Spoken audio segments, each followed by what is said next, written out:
Быйылгыдай кышны өлкән буында хәтерләми. Февраль башындагы яңгырлардан соң көннәр кинәт кенә салкынайтып җибәрде. Тарихка күз салсак, мондый салкын кыш 1941 елда күзәтелгән булган. Ул вакытта салкыннар 40-43 градуска кадәр төшкән.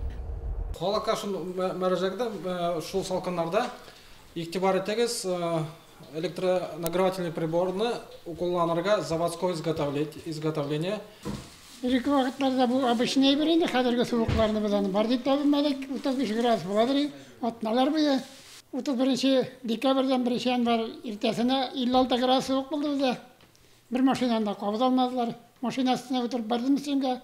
Район метеостанциясеннән хәбәр итүләренчә, салкыннар уҗымнарга зыян салмаган. Әмма Мөслим инженерлык шелтәрләре җәмгыятеннән алынган мәгълүматлардан күренгәнчә, һава температурасы нык түбән төшкән көннәрдә күп фатирлы йортларда су линиялары каткан. Район үзәк хастаханәсенең ашыгыч ярдәм бүлеге хезмәткәрләре салкыннарның кеше гомере өзелүгә дә сәбәп булуын әйтә. Быелгы кыш түбән температуралы булды, карда күп яуды, суыкларда, каты суыкларда булды. Шуның өчен кызганычка каршы катып үлүчеләр дә булды. 2 райондашыбыз февраль айында катып үлде. Шуның өчен игътибарлы булырга кирәк. Погодага карап киенергә кирәк. Олы кешеләрне, инвалидларны күз уңыннан җибәрмәскә кирәк, аларга игътибарлы булырга кирәк. 24 февраль көне 2 райондашыбыз эшү аркасында бакыйлыкка күчте. Көчле салкыннар вакытында дөрес киенү һәм туклану кирәк. Урамга чыкканда синтетик киемнәрне гомумән кияргә ярамый.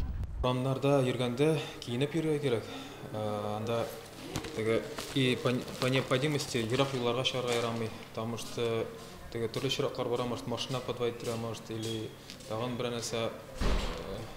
Шуңа күрә урамнарга чыкканда киенеп баш киемнәр киеп, аякларга җылы әйберләр киеп чыгара кирәк. Кыскасы, кыш-кышлыгын әйтеп, һәр нәрсәгә әзер булырга кирәклекне күрсәтте. Хак булса, яз иртә һәм җылы киләчәк. Халык синоптиклары күп еллык күзәтүләрдән чыгып, шулай дисә дә, табигать гадәттә көтелмәгән сюрпризлар бүләк итә. Алдагысы хәерле булсын. Лилия Шәймиева, Динар Минхаҗев, Мөслим телевидениесе.